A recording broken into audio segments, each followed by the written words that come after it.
Analysis of JEE Mains 24 January 2025 Shift 2 and it is based on the memory paper.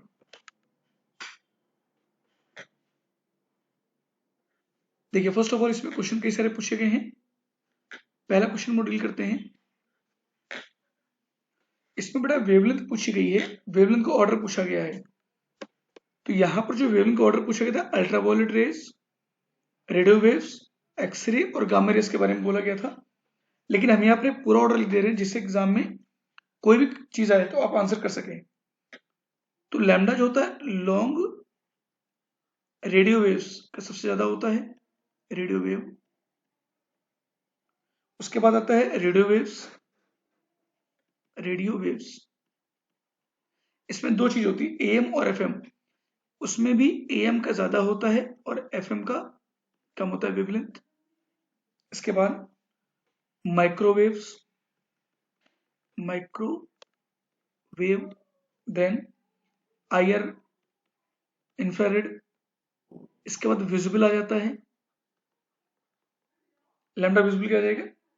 इसके बाद ultra violet raise, then यही बोल दे रहे एक्सरे,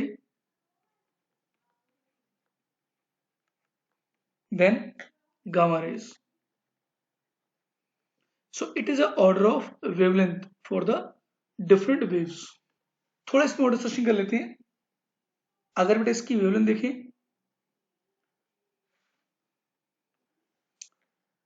10⁻⁸ होगा। जब आप यहां पर पहुंचेंगे लगभग रेडियो वेव्स तक तो यहां पर वैल्यू हो जाती है लगभग 10⁻0 के आसपास। फिर ये वैल्यू और कम होगी, ये 10⁻+8 है बेटा, माइनस नहीं +8 है। 10⁻0 पहुंचेगा, फिर वो लगातार कम होगी। विजिबल के जो रेंज है वो हम यहीं पर मेंशन कर दे रहे हैं, दैट इज अराउंड 400 नैनोमीटर से लेकर के 750 नैनोमीटर। ये डाटा एनसीईआरटी से लिया गया है। और लास्ट में इसकी जो गामा रेज की वैल्यू हो जाएगी 10⁻16 नैनोमीटर। तो ये ऑर्डर आप याद रखेंगे तो क्वेश्चन आपका फंसेगा नहीं। और एग्जाम में जो क्वेश्चन पूछा गया था वो अल्ट्रावायलेट रेज था, उसमें इंफ्रारेड ये वाला प्रेजेंट है, एक्सरे प्रेजेंट है और माइक्रोवेव है। ठीक है, तो ये ऑर्डर हमारा बन गया और डिस्कशन भी इस पे हमने अच्छा कर लिया है। आगे बढ़ते हैं, अगला क्वेश्चन देखते हैं। अगला क्वेश्चन तुम्हारा कोऑर्डिनेशन केमिस्ट्री पे आया था। उससे पूछा गया है T2G3 और Eg1, T2G3 और Eg1 ये किस केस में आएगा।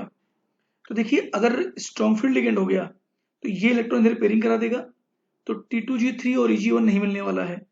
इस केस में यहां पर लिगेंड क्या होना चाहिए, वीक फील्ड लिगेंड। और यहां पर स्पिन अगर मैं इलेक्ट्रॉन्स की बात करें T2G की तो 1 2 3 इलेक्ट्रॉन्स और Eg में एक इलेक्ट्रॉन है तो एक इलेक्ट्रॉन यहां डाल दो, तो number of unpaired electron will be 4। यह हाई स्पिन यहां पर होगा, it is a high spin complex. तो आपको वीक फील्ड लिगेंड और हाई स्पिन पे टिक करना है उसमें ऑप्शन में। थर्ड क्वेश्चन देखिए, इसमें एक क्वेश्चन आया था ionisation energy of group 14 elements. तो उसमें मेनली कंपेरिजन होता है जर्मेनियम सिलिकॉन का और टिन लेड का। इसमें वैल्यू ऑर्डर पे पूछा गया था जिसमें कि दोनों स्टेटमेंट सही थे। तो हम यहाँ पर आपके लिए ऑर्डर बना दे रहे हैं जिससे कि इसमें क्वेश्चन कुछ भी आए तो आप उसको आंसर कर सकें। तो अगर हम आयनाइजेशन एनर्जी की बात करें तो सबसे अधिक किसका होगा, IE1 एक तरीके से carbon, then silicon, then germanium, then lead and then आएगा टिन। और इसकी अगर वैल्यू देखें बेटा तो कार्बन क्या आएगा 1086, सिलिकॉन आएगा 786, जर्मेनियम होगा 761, लेड होगा 715 और टिन की वैल्यू है 708। दीज वैल्यूज आर किलोजूल पर मोल। तो यहाँ पर है क्या लेड का टिन से पीछे होना चाहिए, but due to inert pair effect इसका ज्यादा होता है बेटा। और ये ऑर्डर हमारी एनसीईआरटी में दे रखा है एक टेबल के अंदर पी ब्लॉक एलिमेंट्स में, वो आप देख सकते हैं। वैसे ही पी ब्लॉक एलिमेंट हटा दिया गया एनसीईआरटी से, बट फिर भी इन्होंने क्वेश्चन पूछा है on the basis of periodic property. अगला क्वेश्चन डी ब्लॉक और कोऑर्डिनेशन मिलाकर को आया था। इसका बेटा सीधा हम आंसर लिख रहे हैं, डिस्कशन कर लेते हैं। इसमें आपका बोला गया था निकल H2O होल 6, ये कॉम्प्लेक्स दे रखा है। बोला गया था इसकी ईएन से रिएक्शन कराते हैं इथाइलिन डायमीन से। तो अगर फर्स्ट ईएन आएगा, इसमें 2 वाटर बाहर निकल जाएंगे, तो ये बन जाएगा NiEN H2O होल 4, और चार्ज ओवरऑल यहां पर +2 रहेगा। फिर EN आएगा तो 1 वाटर और बाहर निकाल दो, NiEN whole twice H2O whole twice +2। फिर से EN से रिएक्शन करा दो, तो ये आएगा NiEN होल थ्राइस +2। अब यहां पर अगर हम कलर को देखें तो ये वाला हमारा क्या है, ग्रीन कलर का है, ये वाला पेल ब्लू है, ये वाला ब्लू कलर कॉम्प्लेक्स है, और लास्ट में तुम्हारा क्या हो गया, वॉयलेट। वैसे ये क्वेश्चन थोड़ा सा डिफिकल्ट लेवल पे इसको मान सकते हैं, क्योंकि कॉम्प्लेक्स के साथ में कलर याद कर पाना बच्चों के लिए पॉसिबल नहीं होता है, और ये एनसीईआरटी और एग्जाम्पलर में कहीं है भी नहीं क्वेश्चन ये वाला। तो हो सकता है बच्चों को ये क्वेश्चन ये वाला डिफिकल्ट लगा हो, कॉम्प्लेक्स वाला। इवन टीचर्स को भी याद नहीं रहता ये चीजें, तो बच्चों की तो बात ही अलग है। ये थोड़ा सा रटने वाला क्वेश्चन आ गया है। एक क्वेश्चन था हैबिटेशन निकालने के लिए, स्ट्रक्चर ड्रॉ कर रहे हैं हम। यहां पर डबल बॉन्ड हो, डबल बॉन्ड, इस जगह पर ट्रिपल बॉन्ड है, और यहां पर लगा हुआ है साइनाइड। तो हाइब्रिडेशन देख लेते हैं इनकी। ये वाला sp3 है, sp2 sp2 sp2 sp3 sp sp sp3 sp, और ये वाला भी अगर नाइट्रोजन भी लोगे तो ये वाला भी sp मान सकते हो। लेकिन यहां पर केवल कार्बन के लिए बात हो रही है, यहाँ पर लोन पर sp ले सकते हो, बट इसको हम अवॉइड करेंगे, किसको, नाइट्रोजन को, क्योंकि यहां पर बात केवल कार्बन की, इसको हटा दे रहे हैं इसलिए। तो अगर sp3 कार्बन देखो तो 1 2 3, तो नंबर ऑफ sp3 कार्बन कितने हो जाएंगे, 3। sp2 देखो 1 2 3, 1 2 3 sp2 है, तो नंबर ऑफ sp2 कार्बन कितने होंगे, 3। और sp वाले कितने होंगे, 1 2 3, ये sp होगा। नंबर ऑफ sp कार्बन तुम्हारे हो जाएंगे 2। ठीक है, तो क्वेश्चन में sp2 देखा गया था, उसको आप देख लीजिए, और sp3 तुम्हारे सामने है। 1 2 3 sp बटा 3 आएगा। तो sp2 sp और sp तीनों ही हमारे 3 आ गए। अगला क्वेश्चन इसमें क्वालिटेटिव एनालिसिस से पूछा गया था, प्रैक्टिकल इनऑर्गेनिक केमिस्ट्री से। उसमें रिएक्शन दी रखी थी, तो आखिरी में सल्फाइड फॉर्मेशन था। तो पूछा गया था which of the following compounds have yellow colour. तो येलो कलर के बारे में बात हो रही थी, तो उसमें येलो कलर में कौन कौन सल्फाइड है, SN S2 का कलर येलो होता है, देन कैडमियम सल्फाइड, ये भी तुम्हारा येलो कलर होता है। तो आंसर में कैडमियम सल्फाइड आंसर में था, क्योंकि SnS2 वहां पर था ही नहीं ऑप्शन में। ठीक है, तो सल्फाइड के जो कलर्स होते हैं, लाइक कई सल्फाइड ब्लैक कलर के होते हैं। चलिए कुछ हम लिख दे रहे हैं यहाँ पे, जैसे ब्लैक कलर के सल्फाइड कौन कौन से हैं, देखिए लिस्ट हम बना दे रहे हैं। ब्लैक सल्फाइड्स, HgS ब्लैक होता है, PbS ब्लैक होता है, Bi2S3 ब्लैक है, कॉपर सल्फाइड तुम्हारा ब्लैक कलर का होगा। ठीक है, येलो में एक और होता है आर्सेनिक सल्फाइड, AS2S3, ये तुम्हारा येलो, ये ब्लैक वाले अलग हो गए और ये वाले अलग हो गए। ब्लैक में 2 और कंपाउंड, उनको भी बता दे रहे हैं। कोबाल्ट सल्फाइड भी ब्लैक कलर ले सकते हैं इसको, और निकल सल्फाइड भी तुम्हारा ब्लैक कलर होता है। तो ये कई बार फेमस क्वेश्चन है ये, कि येलो सल्फाइड कौन से हैं, ब्लैक सल्फाइड कौन से हैं, ऑरेंज कौन से हैं, उनको आप याद रखिएगा। ठीक है, अगले क्वेश्चन में चलते हैं। क्वेश्चन नंबर 7, एक बड़ा क्वेश्चन मैग्नेटिक मोमेंट में पूछा गया था। तो मैग्नेटिक मोमेंट क्या है, नंबर ऑफ अनपेड इलेक्ट्रॉन निकाल लीजिए, नंबर ऑफ अनपेयर्ड इलेक्ट्रॉन, इसकी वैल्यू बेटा n मान लो, तो म्यू इक्वल टू होता है under root of n+2 bm।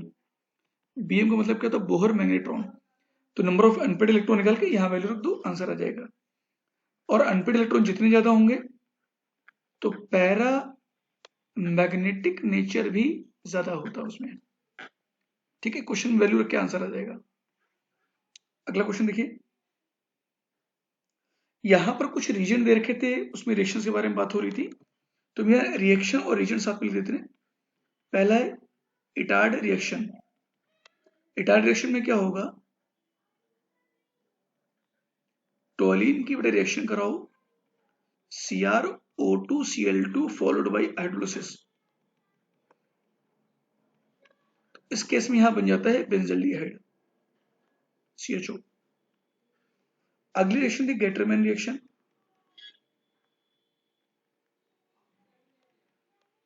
Gattermann reaction में क्या होगा, बेंजीन की रिएक्शन कराओगे CO with HCl and AlCl3, तो इसमें भी तुम्हारा क्या बन जाएगा, benzaldehyde.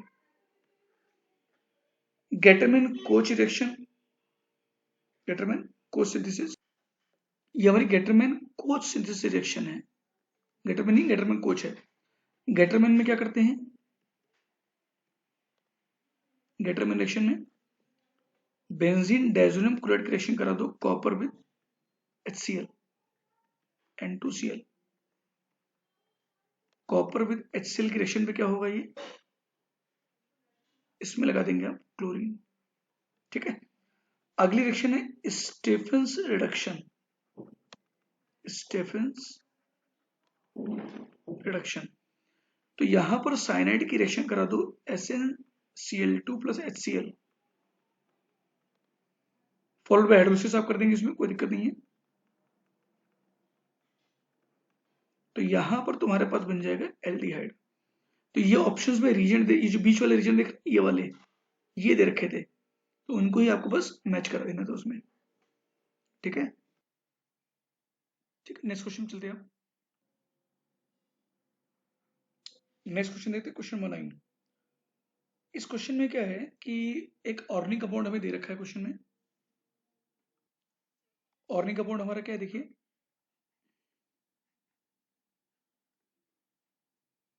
Double single double single double benzene बन गया। यहां पर आयोडीन है एक, यहां पर ब्रोमीन ले लो, और यहां पर क्लोरीन ले लो। सिल्वर साइनाइड की रिएक्शन हो रही है AgCN। देखिए AgCN एक कोवलेंट कंपाउंड है, तो ये अटैक करके NC बनाएगा। देखो आयोडीन ब्रोमीन ए लोन पेयर पार्शियली बेटा रेजोनेंस में रहेंगे रिंग के साथ में, तो ये बॉन्ड टूटेगा नहीं। तो ये जो CH2 will Cl, CH2 with Cl है, ये बॉन्ड टूटेगा यहां से। तो यहां पर आंसर तुम्हारा बन जाएगा bromine, iodine, and you will get here NC isocyanide. So it is the major product for the reaction. ठीक है, अगले पे चलते हैं। अगला क्वेश्चन तुम्हारा एक था कि क्वेश्चन में कंपाउंड दे रखे थे, उनके स्ट्रक्चर आइडेंटिफाई करने थे। कंपाउंड यहां हम बता दे रहे हैं, adenine, then guanine and cytosine, CYSTOSINE cytosine है, देन यूरेसिल। तो इसको मैट्रिक्स में जो क्वेश्चन पूछा गया था, इनके स्ट्रक्चर्स आपको आइडेंटिफाई करने थे। तो बेटर को बच्चों जिनका एग्जाम है तो इस स्ट्रक्चर को अच्छे से याद कर लें। एक क्वेश्चन स्टीरियोआइसोमर्स का पूछा गया है, उसमें कंपाउंड ऐसा बना हुआ है, इस तरीके से साइक्लिक कंपाउंड है।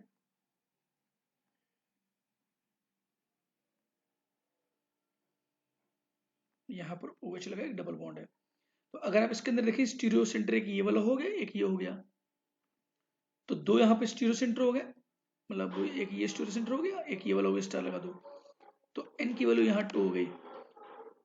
तो number of stereoisomers, number of stereo isomers 2 की पावर 2, आंसर हो जाएगा 4। लेकिन एक दूसरे पेपर में इसी स्ट्रक्चर में थोड़ा सा चेंजेस करके क्वेश्चन पूछा गया था, उसको भी हम बता दे रहे हैं। मतलब या तो ये था या फिर एक और था, क्योंकि मेमोरी बेस्ड है तो या तो ये था या फिर दूसरा क्वेश्चन हम ये से दे देते हैं इस तरीके से। यहाँ पर सी लगा हुआ है, तो यहाँ पर भी दो स्टीरियो सेंटर हैं, आंसर तुम्हारा एक ये वाला स्टार लगा है और एक डबल बॉन्ड की वजह से, तो इसका आंसर भी तुम्हारा 4 ही आएगा। इसका आंसर भी क्या हो गया, 4 आ गया। अब इसमें आगे बढ़ते हैं अगले क्वेश्चन की तरफ। अगला क्वेश्चन देखिए, अगले क्वेश्चन में क्या था कि एनिलीन तुम्हें दे रखा है NH2 और इसको कन्वर्ट करना था NH2 और यहां पर लगाना है Br। तो यहां पर ऑप्शन में 3-4 रीजन दे रखे थे, उसकी हेल्प से बढ़ाना था। देखो NH2 में अगर Br2 वाटर डाल दोगे तो तीनों पोजीशन ब्रोमीन आ जाएगा, और तीनों पे लाना नहीं है, तो एक तरह से यहाँ मोनो सब्स्टिट्यूशन कराना है, तो इसकी रिएक्शन करा दो AC2O से। AC2O से जब कराओगे तो ये बन जाएगा NHCOCH3, ये बन जाएगा NHCOCH3। अब इसका ब्रोमिनेशन करा दीजिए Fe विद Br2, तो पैरा पोजीशन में यहाँ ब्रोमीन आ जाएगा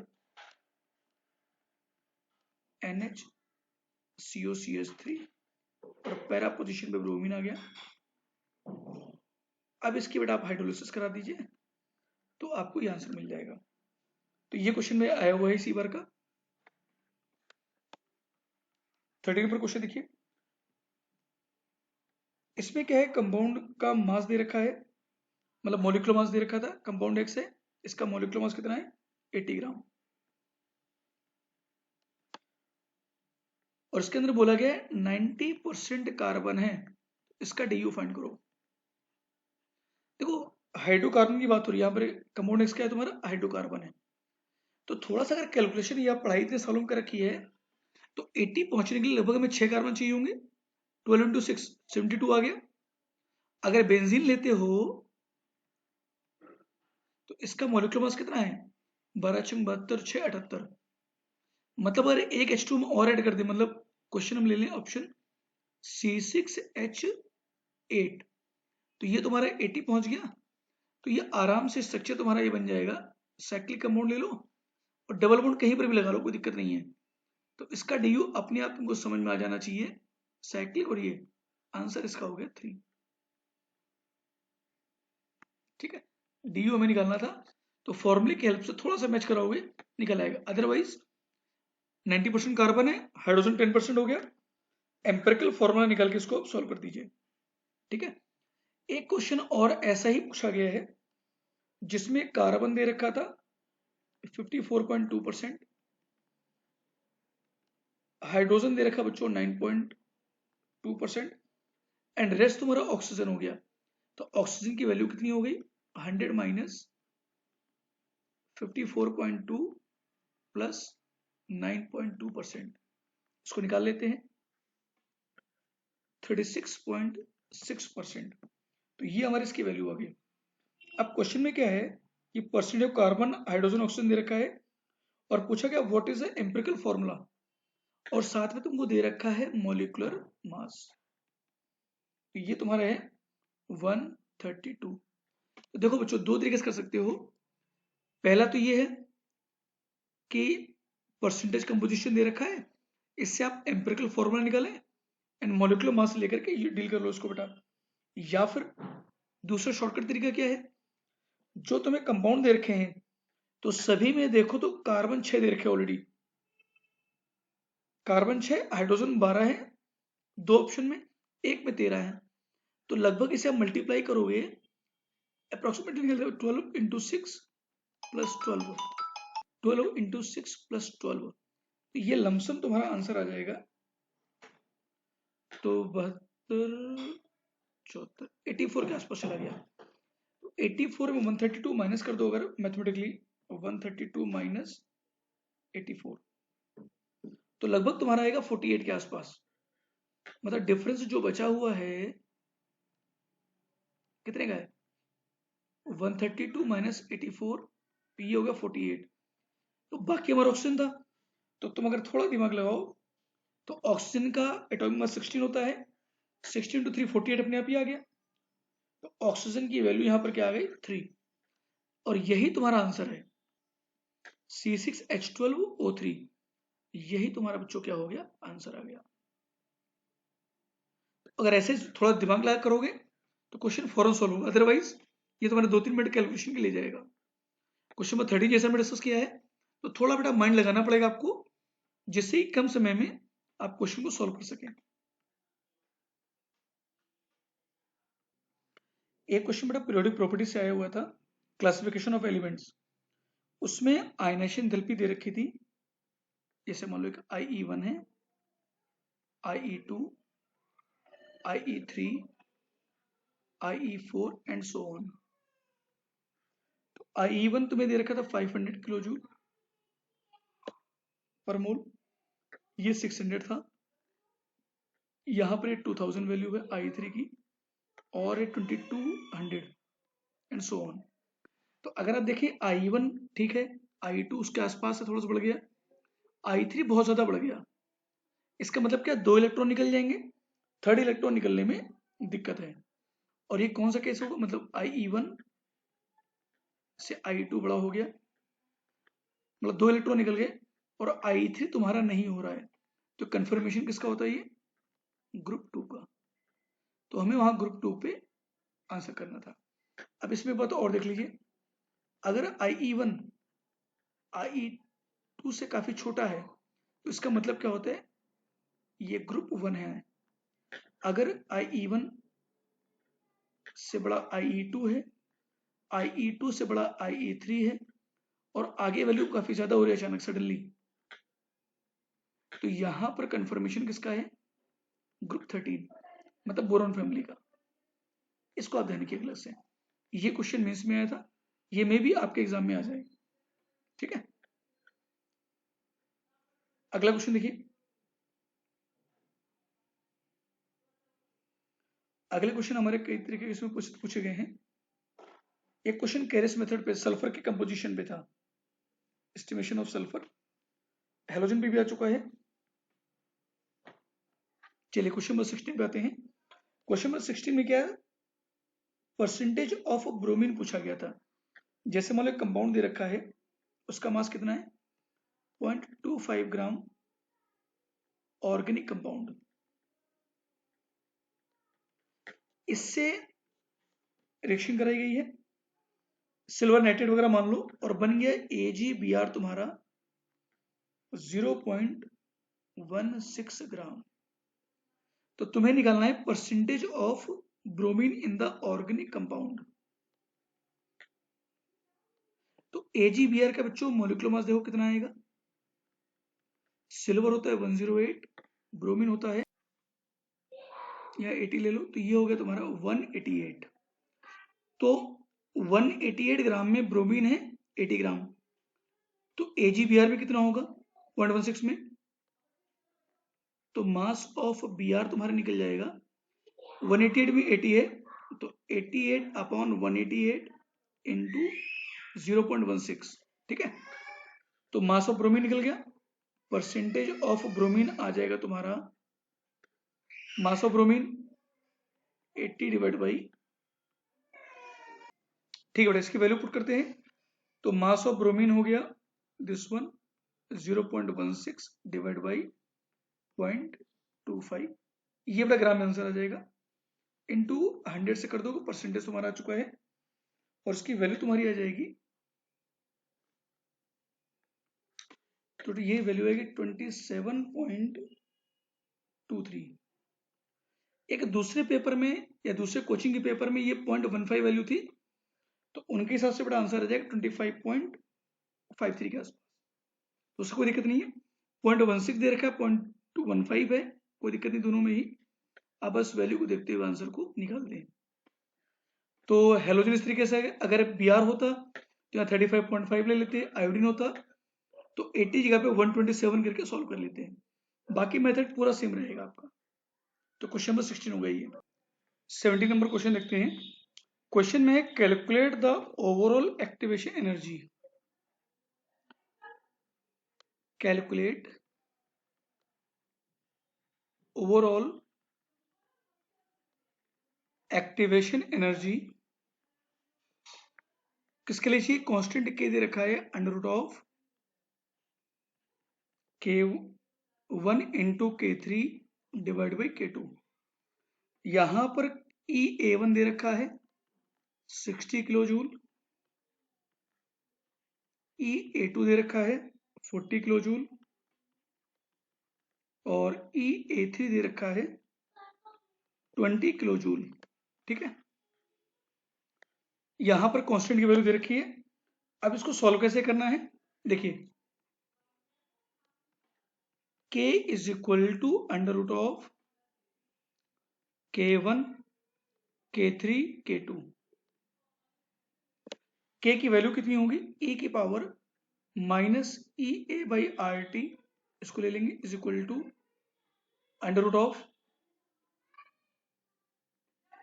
K1 K3 और K2 है, तो in terms of activation energy बेटा वैल्यू पुट कर दो, तो ये हो जाएगा E की power minus EA1/RT into E की power minus EA2/RT divided by E की पावर माइनस EA2/RT। इसको जब बेटा अंदर सॉल्व करोगे तो तुम्हें वैल्यू मिलेगी, इसको ऊपर भेज दो सॉल्व करके, तो E की पावर EA2, और ये माइनस बाहर रखा हुआ है, इसको भी मैनेज करना पड़ेगा हमें। ये तुम्हारा EA3 है यहाँ पर, तो ये हो जाएगा माइनस वाला ऊपर जाएगा EA2 माइनस का EA1 माइनस का EA3 डिवाइड बाई RT।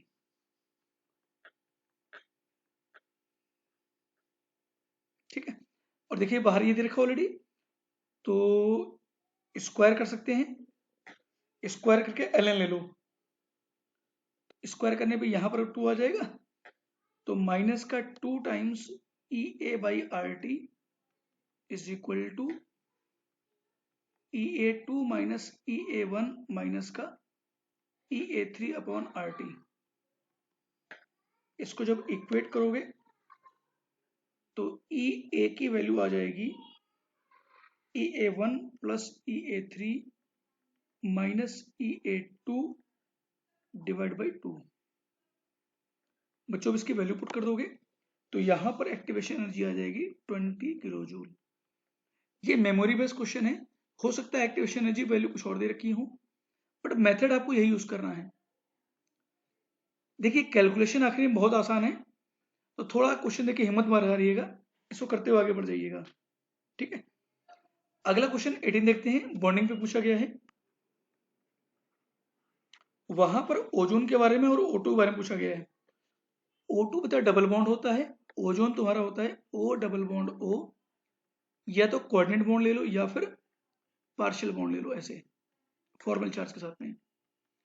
तो इसका बेटा बॉन्ड ऑर्डर आता है 2, और यहां पर on the basis of resonance 3/2 आएगा, दैट इज 1.5।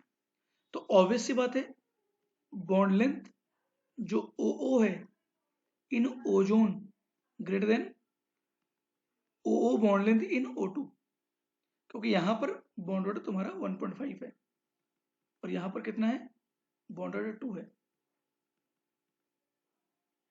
बॉन्ड ऑर्डर यहाँ पर 2 है। तो इसी को देखते हुए हमें आंसर को टिक करना था उसमें। ठीक है, तो 18 क्वेश्चन हो गया।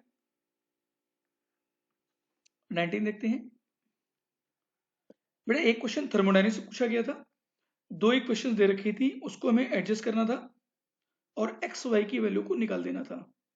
जैसे मान लो ए गिव्स बी दी है मान लेते हैं, और बी गिव्स सी। अगर दोनों ऐड करोगे एनर्जी की वैल्यू को वहां पर ऐड कर देना था आपको। क्वेश्चन में अगर एग्जैक्टली देखा जाए तो सल्फर के ऊपर क्वेश्चन था, sulphur plus 3/2 O2 gives SO3, और यहां पर वैल्यू है, अच्छा यहीं पर 2x ऐड कर दिया गया है, 2x किलो जूल। और अगले क्वेश्चन है SO2 plus half O2 gives SO3, और यहां पर y किलो जूल। देखो जब ऐसे ऐड होता है ना तो इसका मतलब एक्सोथर्मिक रेशियो तुम्हें दे रखी है। अच्छा यहां पर अगर क्वेश्चन ऐड करोगे तो ये तुम्हारा बन जाएगा A गिव्स C, तो इसका डेल्टा H क्या हो जाएगा, x1 प्लस x2 ले लेते हैं हम लोग। तो यहां पर ये डेटा तुम्हें क्वेश्चन दे रखा था। अब फाइनली क्वेश्चन में फाइंड करनी थी S plus O2 gives SO2। ये सॉलिड है, गैस, गैस, सॉलिड। तो यहां पर इसको 1 मान लो, इसको 2 मान लो। तो बेटा 1 और 2 को एडजस्ट करना है कि जिससे हमें ये क्वेश्चन मिल जाए। तो पहले वाले को सेम रखो, सेकंड वाले को पलटा दो, रिवर्स कर दो। SO2 राइट हैंड साइड में चला जाएगा, SO3 से बाकी कैंसिल आउट हो जाएगा। तो करना क्या है, इक्वेशन 1 माइनस इक्वेशन 2। तो हमारा आंसर आ जाएगा S plus O2 gives SO2 और 2x माइनस y हो जाएगा। ये एडिशन में होगा। जब डेल्टा H तुम्हें लिखना है तो इस साइन को तुम्हें रिवर्स करना पड़ेगा। तो डेल्टा H इक्वल टू क्या हो जाएगा, y minus 2x kilo joule. इस आंसर पे हमें टिक मार्क कर देना है। तो यहां पर जो हमने डिस्कस किया है ये थर्मोडायनामिक इक्वेशन को डील करने का तरीका है, और ये तुम्हारा प्रॉपर क्वेश्चन यहां पर डिस्कस हो गया। ठीक है, ये क्वेश्चन नंबर 19 हमारा फिनिश हो गया। अगला क्वेश्चन 20 नंबर देखते हैं। ये क्वेश्चन तुम्हारा सोल्यूशन चैप्टर से आया हुआ था। एक कंपाउंड था MX2, उसका एब्जॉर्ब मॉलिक्यूलर मास दे, MX2 कंपाउंड में ऑब्जर्व्ड मॉलिक्यूलर मास दे रखा था 65.6। इसका नॉर्मल मॉलिक्यूलर मास दे रखा है, नॉर्मल मॉलिक्यूलर मास तुम्हारा कितना है 164। तो परसेंटेज डिसोसिएशन निकालना था MX2 का। MX2 जब हम ब्रेक करेंगे तो क्या मिलेगा, M+2 और 2x माइनस। ठीक है, तो हमें यह लगाना I equal to 1 plus alpha into n-1। तो I की वैल्यू बेटा तुम्हारी 1 से बड़ी ही आने वाली है। ठीक है, तो अल्फा की वैल्यू कुछ दे रखी है, उसको देखना होगा हमें। अच्छा वॉन्टो फैक्टर तुम्हारा क्या होगा, 1 से बड़ा आएगा या 1 से छोटा आएगा। तो डिसोसिएशन हो रहा है तो I बेटा 1 से बड़ा ही होना है। अगर तुम फॉर्मूला भूल जाओगे ऊपर नीचे किसको रखना है, ऊपर किसको रखना है, नीचे किसको रखना है, तो सिंपली ध्यान रखो बड़ा अपन छोटा कर दो, जिससे कि आंसर हमारा क्या 1 से बड़ा हो जाए। तो ये हो जाएगा normal molecular mass upon observed molecular mass, ये एबनॉर्मल बोल दो। तो ये हो गया 164 divide by 65.4 and that is equal to 1 plus alpha into n-1। और यहां पर नंबर ऑफ आंसर 3 है तो n की वैल्यू क्या हो गई 3। तो अल्फा की वैल्यू बच्चों यहां से सॉल्व कर दोगे तो ये तुम्हारा आ जाएगा 0.75। अगर परसेंटेज पूछा जाएगा, क्योंकि परसेंटेज डिसोसिएशन की बात हो रही है, इट विल बी 75%। तो ध्यान ही रखिएगा अगर डिसोसिएशन हो रहा तो आई की वैल्यू 1 से बड़ी आएगी, तो मतलब बड़ी वैल्यू अपन छोटी वैल्यू कर देना। अगर एसोसिएशन हो आई 1 से छोटा आएगा तो छोटा अपन बड़ा कर देना, स्मॉल वैल्यू अपन बिगर वैल्यू। ये निकालने का तरीका है तुम्हारा। ठीक है, एक क्वेश्चन बेटा थर्मो से और पूछा गया था। क्वेश्चन में दिया था एसिड और बेस दोनों कंसंट्रेशन 1 मोलर है, in which the following temperature rise will be more. तो बेटा ऐसे केस में ध्यान रखो कि x ml 1 molar acetic acid plus x ml 1 molar NaOH। अगर ये वीक एसिड दे रखा है बेटा तो यहां पर डेल्टा H क्या होगा, 13.7 जितना होना चाहिए उससे कम आएगा, 13.7 कैलोरी पर मोल से कम आएगा हमेशा, क्योंकि ml हमें पता नहीं कितना दे रहा है, 1 लीटर होता तो भी कम आता क्योंकि वीक एसिड दे रखा है। हमें ऑप्शन कौन चूज करना है, क्योंकि डेल्टा H इक्वल टू क्या हो जाएगा, mc डेल्टा टी, और डेल्टा टी क्या हो गया, delta H upon m into c. ठीक है, तो चेंज इन टेम्परेचर में देखना है तो बेस्ट बेटा होता है जिसमें कि स्ट्रॉन्ग एसिड स्ट्रॉन्ग बेस दे रखा है और रेशियो हमारा 1:1 दे रखा हो। तो क्वेश्चन में हमारे पास जो आंसर होगा 30 ml of 1 molar HCl plus 30 ml of 1 molar NaOH। तो यहां पर वॉल्यूम बेटा सेम है तो मास भी लगभग सेम निकल आएगा। तो यहां पर डेल्टा टी जब तुम निकालने जाओगे तो delta H upon m into c करना है। डेल्टा H होता है किलो जूल पर मोल, किलो कैलोरी पर मोल में एक तरीके से। तो पर मोल तो देख नहीं पाओगे, 30-30-60 हुआ तो 60 ml इक्वल टू 60 ग्राम मान लो, और इसको तुम मोल में चेंज कर सकते हो बेटा, समझे। तो जब मल्टीप्लाई डिवाइड दोनों करोगे तो ओवरऑल आंसर तुम्हारा डेल्टा H पे डिपेंड कर जाएगा विद मास। तो यहां पर डेल्टा H जो ओवरऑल निकलेगा ना वो delta H dash into mass, या इसको मोल में कन्वर्ट कर लेना अपॉन m इंटू सी, तो डेल्टा H डैश अपॉन सी आ जाएगा। बाकी में अगर बेटा वैल्यू ऊपर नीचे होगी तो मास तुम्हारा चेंज हो जाएगा, कैंसिल नहीं होगा, तो वैल्यू वहां पर हमेशा कम आने वाली है। तो जिसमें भी वॉल्यूम का रेशियो 1:1 होगा और स्ट्रॉन्ग एसिड स्ट्रॉन्ग बेस का केस होगा तो चेंज इन टेम्परेचर, टेम्परेचर में राइज क्या होगा सबसे ज्यादा, एनर्जी कम हो सकती है अमाउंट कम होने पे, बट टेम्परेचर में राइज क्या होगा उस पर्टिकुलर सोल्यूशन के लिए ज्यादा मिल जाएगा। तो इसलिए आंसर हमारा ये वाला टिक मार्क कर देना है जिसमें सेम अमाउंट होते हुए स्ट्रॉन्ग एसिड स्ट्रॉन्ग बेस दे रखा है। तो ये बस सारे क्वेश्चन तुम्हारे हो गए, इतने हमारे पास क्वेश्चन अवेलेबल है अभी के समय पे। बाकी जब जेईई मेंस क्वेश्चन देगा तो एग्जिट आइडिया हम लोग देख लेंगे। अब अगर हम बात करें एनालिसिस की कितना पार्ट किसका आया था,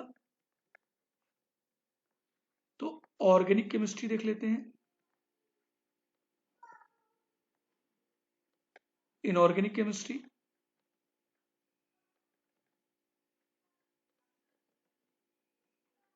और लास्ट में बेटा फिजिकल केमिस्ट्री।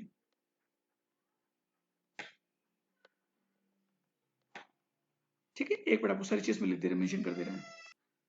अभी जो हमने डिस्कशन किया बेटा इसमें ऑर्गेनिक के लगभग बेटा 10 क्वेश्चन थे लगभग, इनऑर्गेनिक के 5 हैं और फिजिकल के 6 क्वेश्चन हैं। ये भी पूरे 25 क्वेश्चन नहीं हुए हैं, तो हो सकता है इनऑर्गेनिक और फिजिकल में कुछ क्वेश्चन और भी हो, तो बेटा जो ऑलमोस्ट सबका बराबरी होगा। ठीक है, इसमें ध्यान देने वाली बात क्या है, ये क्वेश्चन जो अभी जेईई मेंस आ रहा है उसमें परसेंटेज कंपोजिशन क्वेश्चन पूछे जा रहे हैं, पीओसी से हाइब्रिडेशन पूछी जा रही है, पीरियोडिक प्रॉपर्टी पे क्वेश्चन आ रहे हैं और एंथैल्पी पे क्वेश्चन आए हैं। और काइनेटिक्स में जैसे फर्स्ट ऑर्डर है k equal to a into e पर minus a by R T, उस पर क्वेश्चन ये पूछ रहे हैं। तो कुछ कुछ जो टॉपिक डिस्कस किए मेन ध्यान रखिए, और यही हमारा क्वेश्चन पेपर यहीं पे डिस्कशन खत्म होता है। तो ये वेटेज है, ऑलमोस्ट आसपास ही वेटेज है, मतलब सभी के क्वेश्चंस बराबर के रेशियो में दे रखे हैं, हो सकता है एक आधा कम ज्यादा हो, कोई बात नहीं, पर ठीक है। और नहीं इसमें थोड़ा सा ज्यादा है मान सकते हैं।